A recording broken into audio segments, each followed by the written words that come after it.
Hi everyone, it's been a while since I have recorded a video, so I just thought I would want to go over my latest City League game, which took place about a month ago. This is the last round of this year's A-League City League. I was playing board 1 against Boston. My opponent was Siyu, and he listed as 2 Dan, but he's definitely much stronger than that. There were some interesting shapes in the beginning, and then there was one really interesting fight at the end. So I didn't want to play something too common. So since he jumped, right? Normally, people play the Keima first, or the Keima, or even maybe Bomb. And in the AI Joseki, I think nowadays this is more common.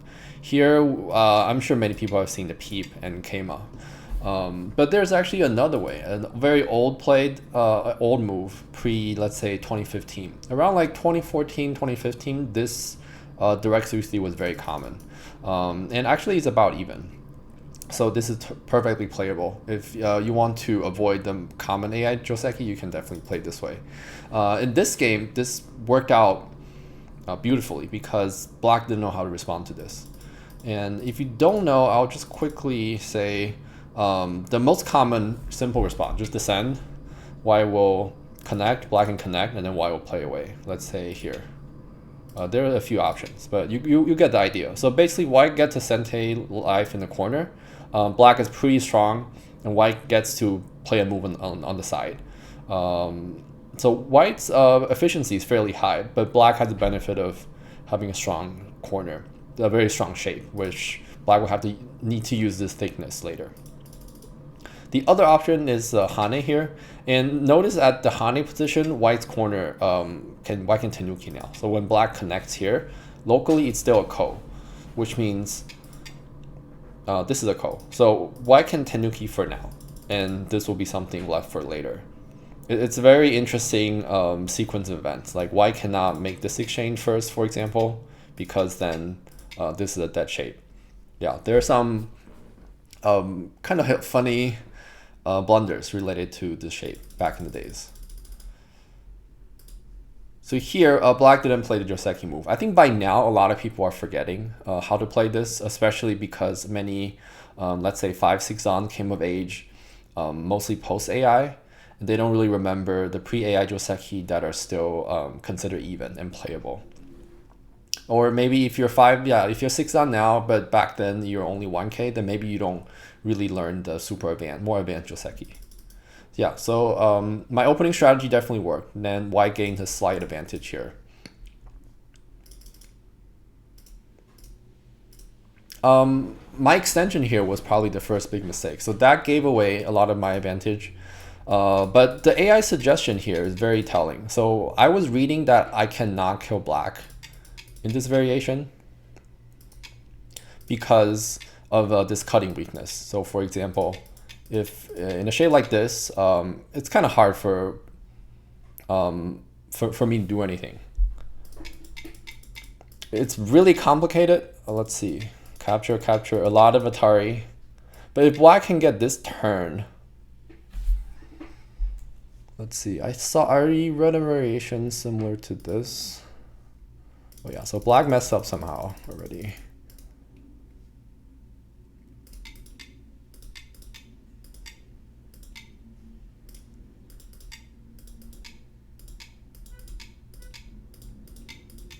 Oh right, Black and Atari here.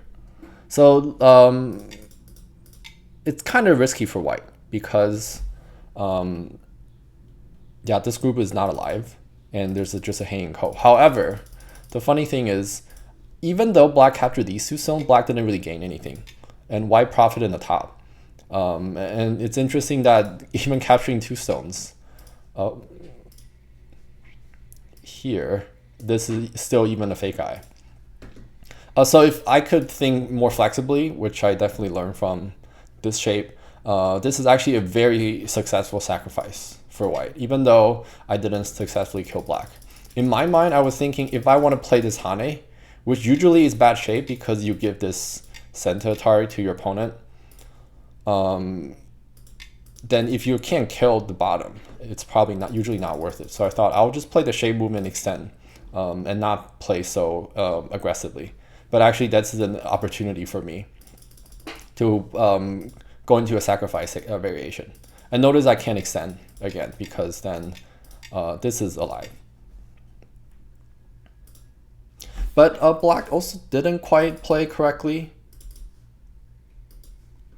Yeah, so black played this attachment, but that leaves a very obvious cutting point, which I exploited in the game. And the cutting point is if black blocks, then I can cut here. So notice black cannot block here anymore. So there's some shape issues. So black decided to Kosumi, or Kosumi would be the correct move. And then it would just be a long game. It will be a natural fight like this. Still roughly even, pretty much same as the starting position. But in the game, black didn't choose that way. So I get to capture these two stones while still pushing through black's wall here. So this is a very successful result for white. And notice black still has a weak group. So in the first corner, I use a relatively uncommon Joseki, and that allowed me to propel me to the lead. So here I Tenuki. A lot of people would want to push here. This is also fine. I just thought I can maybe do it later, and I'm not worried for black to play here right now. He did in the game, but I'm just happy to Tenuki again. So notice in the top, white has 20, maybe even a little more than 20 points. Black has close to nothing. Maybe you can give black, let's say, 6 points here. And this group, you can't really count any point because right now it's a floating wall. So notice, even though it started out as a strong corner wall, because white's alive in the corner, white's alive on the outside, and I got two moves here.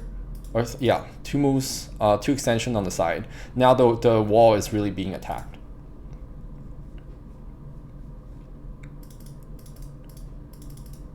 There are definitely small mistakes from both sides here. I could have played slightly more aggressively, but I was happy with this result. I was holding on to a healthy lead. So basically on the right, I got an extension in Sente. Black just stuck with about 4 points.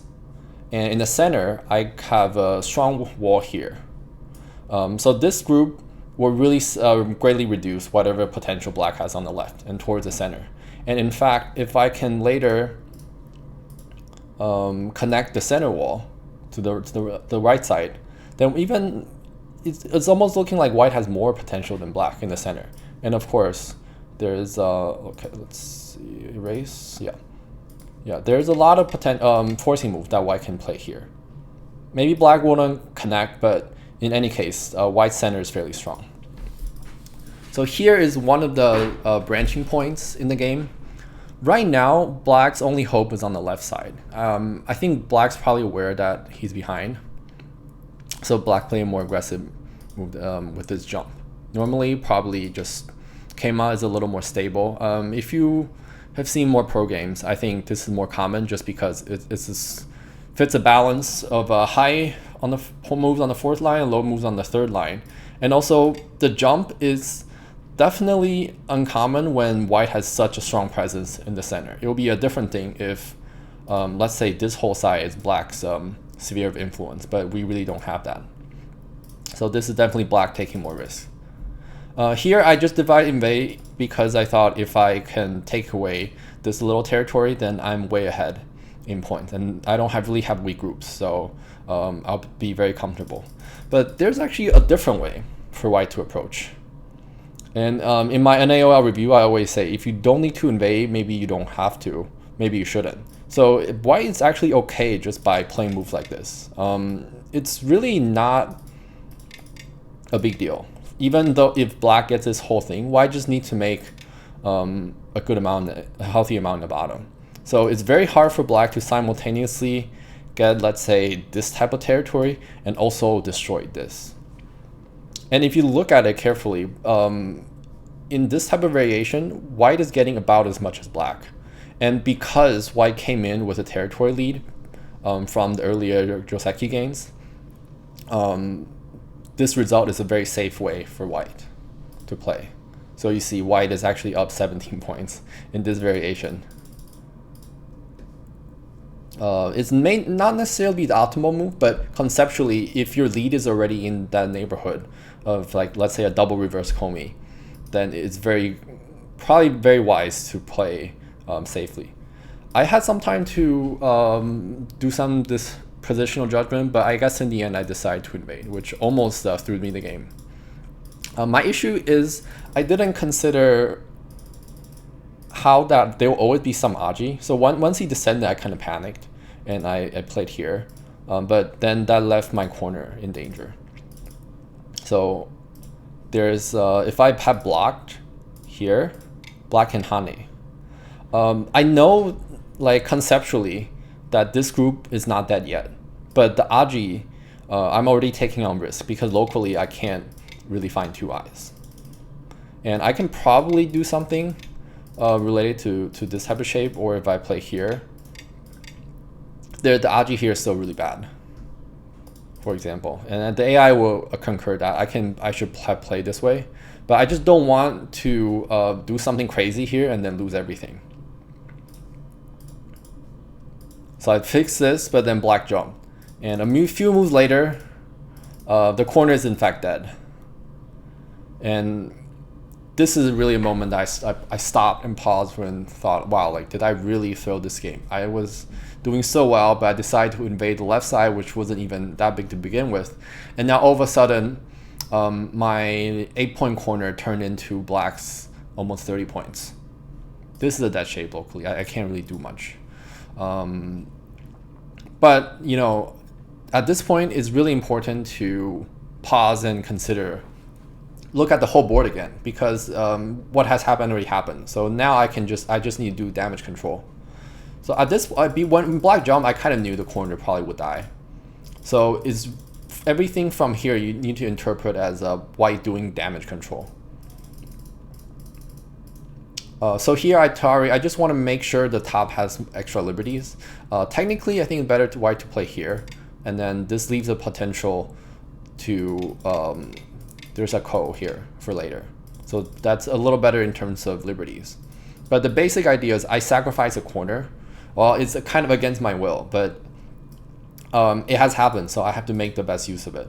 And if I can do something on the outside, white is actually still doing okay. And surprisingly, if we turn on the score estimate right now, it's white up 26 points. So through a series of exchanges, through sacrificing or accidentally dying in the corner, I actually increased my margin of lead. And this is not due to some like crazy reading. It's just the fact that black didn't really gain much from killing the corner. It's still kind of crazy for me to think about it now. But I think in review it's really important to unpack this concept and try to think about why that's the case. So basically at the end, the board state looks like this. Black captured 1, 2, 3, 4, 5, 6, 7, 8, 9, 10, 11, 12, 13, 14. Black captured 14 points, 14 stones, and notice eventually black will have to fill in everything because this group is not alive. So black gained 28 points, and the left side won't have anything because I live on the side. And before that, we're looking at this type of shape. If black can get some territory here, it's pretty similar to if black got the territory on the left, and then white destroys some influence in the center, and white lost the corner territory, of course. So that's a basics territorial breakdown. But it's slightly better for white than that because white gained a little bit in the center, like in this area. And also this is the end of the game here because we'll look at black's issue in this wall. So it started out as a very strong wall with a lot of potential, but after white lived on the side and after white got a lot of moves here, black is actually not alive as soon as white cut black's wall. So it's a similar takeaway from as the top right, where if you can start out with a strong wall, but if your opponents start to make life left and right around your thickness, and your thickness doesn't have solidly two eyes yet, then it could get attacked, which is exactly what happened. So locally, black cannot find two eyes. And here, black has to rely on in the center to make another eye. And the issue here is not really that white will kill black, but that having to find the second eye in endgame is very devastating in terms of your territory. So as from white's perspective, like, I'm definitely not going to kill this group. Even if black, let's say Tenuki, It's unlikely that white will literally physically kill this group, but the most black can make from this group is probably 1 point, 2 points in the center. So white can gain a lot from just attacking. And just attacking conceptually, it's not about like necessarily taking away two eyes, but through white playing normal endgame moves, let's say around here, white will strengthen the surrounding area. So eventually black will be forced to play moves like this jump and probably another move, let's say moves like this. And even then, this is still not completely alive yet. See, this is still not completely alive. So black will probably spend 2 to even 3 moves later. So if you just give one extra move like this as like a dominant point where white can take a real endgame, each move like this will probably lose black a couple points. So with 2 to 3 moves, that's almost a Komi right there that black is losing, without white have to actively do anything. So white is not actively attacking. Just from playing away, taking value, black will have to waste a few moves later to live here. So that's why losing the top left wasn't really all that bad. We remember that black didn't gain any territory from capturing the corner, and white lost maybe 8 points. But through the center, like getting a few points in this area, and then through attacking this group, white had easily gained that 8 points. And notice white got the bottom territory. Before that, black could have invaded at maybe K3. So black had a chance after I messed up on the left. See, black, there were a few inaccuracies, but overall, black didn't have an overwhelming, obvious chance to reverse the game, because I guess I maintained in control. I lost a corner, but I still was able to find some value on the outside. It's really important when something tragic happens to really calm down. Oftentimes, it's not as bad as we think, or that there's still a very clear and obvious opportunity, even right after you blunder. So I was thinking this could be like going to the end game. I wasn't aware how much I was winning by. I still thought this is a pretty decent game for me, because if you think about it, top maybe almost 30 points, a little less, and then bottom left maybe only 3 points, and then right side this is, let's say, 4, and the corner we can be generous and say 10. So this is 47 points. White has 10, about 16 up there, and then maybe 3 points here, and in the right maybe 6 points, in the bottom maybe 15, and then here about 6. So that's 19, 25, 40, 46 to black's 47. And this is not really counting all that little potential white have in the center, and black will be taking gote in the center, and white can take a sente endgame. So at this point, white gained like 3 more points, and black's corner is down to about 7. So white has a lot of opportunities to gain points. And I still haven't addressed the elephant in the room, which is what's the life and death situation in the top. So in the game, black somehow tenuki by attacking here. Maybe that was his gamble move. But in fact, the center really owes a move. Black, I think in the optimal condition, black has to connect here, which also strengthens the bottom left group. If I have to maybe cut from this side, and then black can still force an eye here. And here, I think, I'm really not sure. I think black just maybe try to trick me, or this is not even a really particularly big endgame if I just turn and block here.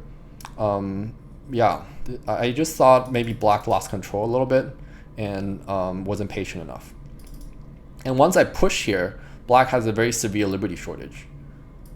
So black, if white controlled this point, which I did in the game, what black liberty is very tight. The top left white group has 5 liberties, which means black locally here it only has 4. So black has to connect. And even then, black is only up 1 liberty, even without this push. The situation here is black is only up 1 liberty. That's why actually if you look at the AI analysis, this position, this move at E11 is a vital point. And kind of a very direct approach, the whole group died all of a sudden because of the liberty shortage issue. Here, it's clear that white is just up 1 liberty. and the game suddenly ended. So I think the reading bit at the end actually wasn't the highlight. It's the fact that even though my corner died, there's still possibility for me to sacrifice and profit on the outside. And the game is still, despite, it looks like a pretty heavy loss, even to me, honestly. Why didn't in sum lose that much? We traded some mistakes back and forth, but conceptually losing the corner didn't end up costing white much at all. In fact, it probably made the game end earlier because I was able to exploit black's weakness in the bottom left and ultimately even killing black in reverse, reversing this local semi. So that was the summary of this game. I hope you enjoyed this review. If you have any comments or questions, feel free to just comment in the video and I'll try to get back to you too. Yeah, if you watched it this far, please subscribe to my channel. I don't make videos super often, but I'll always post my LNA reviews and my somewhat irregular game commentary. Thank you.